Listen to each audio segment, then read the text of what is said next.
मनाचा वेध घेणारे news channel star city one.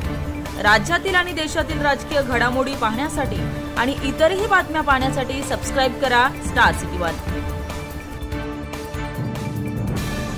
या संबंधाने याची गरज का पडते, हे प्रकरण काढायची गरज का पडते? कारण जेव्हा औरंगजेबचं प्रकरण काढलं जातं आणि औरंगजेबची मजार आम्ही उखडून काढणार आहोत असं ते सांगतात, त्यावेळेला त्यांना अपेक्षित असतं की आता विरोधक काहीतरी विरोध करतील। पण विरोधकांनी सांगितलं की रे आमचं काय देणं घेणं आहे, वो थोड़ी हमारा चाचा भतीजा मामा काका कोई है, आपको करना है सो कर लो।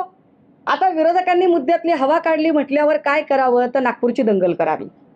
नागपूरच्या दंगलीमध्ये जो माणूस पुढे आणलेला होता तो माणूस मायनॉरिटी डेमोक्रेटिक पार्टीचा सदस्य, नितीन गडकरींच्या विरोधात निवडणूक लढवणारा, हा गृहस्थ आधी भाजपच्या आणि फडणवीसांच्या किती संपर्कात होता हे आता इंटेलिजन्सने शोधून काढायचं त्यांना चॅलेंज आहे। त्यांना शोधून नाही मिळालं तर 8 दिवसात मी सगळे त्याचे पुरावे अजून देईन की ज्या माणसाला पुढे केलं ही सगळी दंगल वाढवण्यासाठी तोही पुन्हा भाजपचाच होता। ज्या अटकेत लोक आहेत ती सगळीच्या सगळी विश्व हिंदू परिषदेची कशी काय निघाली, म्हणजे जाणीवपूर्वक तुम्हाला वातावरण बिघडवायचं होतं।